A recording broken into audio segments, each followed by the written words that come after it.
Meron tayong tanggap dito. Ang ganda. Automatic siya. Ang tawag sa kanya, relo ni Lapu-Lapu. Ayan, tignan nyo. Relo ni Lapu-Lapu yan. Yung kaaway ni Magellan. Ganda. Oh.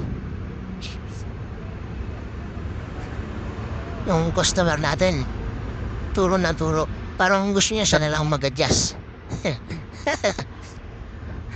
Tuturuan ko pala kayo kung paano mag-adjust na itong bracelet na to.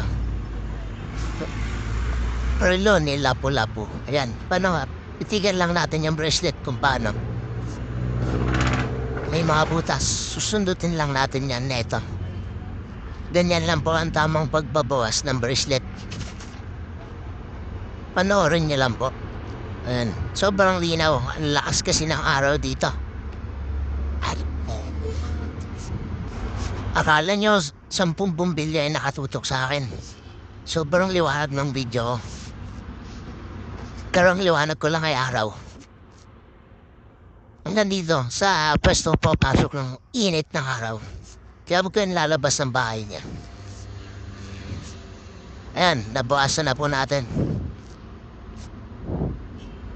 Gagandahan talaga ako sa relo na to. Ganda ng pagka-texture niya. Lapong-lapo. Parang lapong-lapong-lapo. Si Lapu-Lapu. Hahaha. Babrik lang natin yung lap. Yan. Tapos pukpukin lang natin kasi matigas ibalik yan. Pag diniin mo ng dariri mo yan, butas yung laman mo dyan.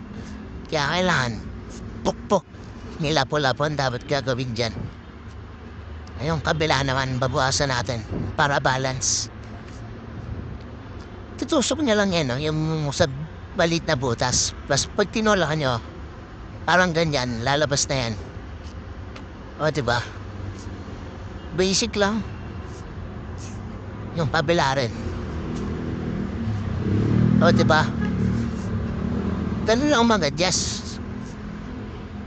Yan, hatakan mo lang ulit. Tatanggalin na yan, binawas.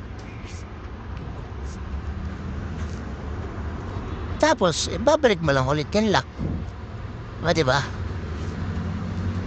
Panoorin niyo lang po para matuto kayo ng matuto kung paano magsira ng relo nyo. Ha? Maraming salamat po sa panonood. Pa-subscribe naman sa YouTube. Pa-follow naman po sa Facebook. Maraming salamat.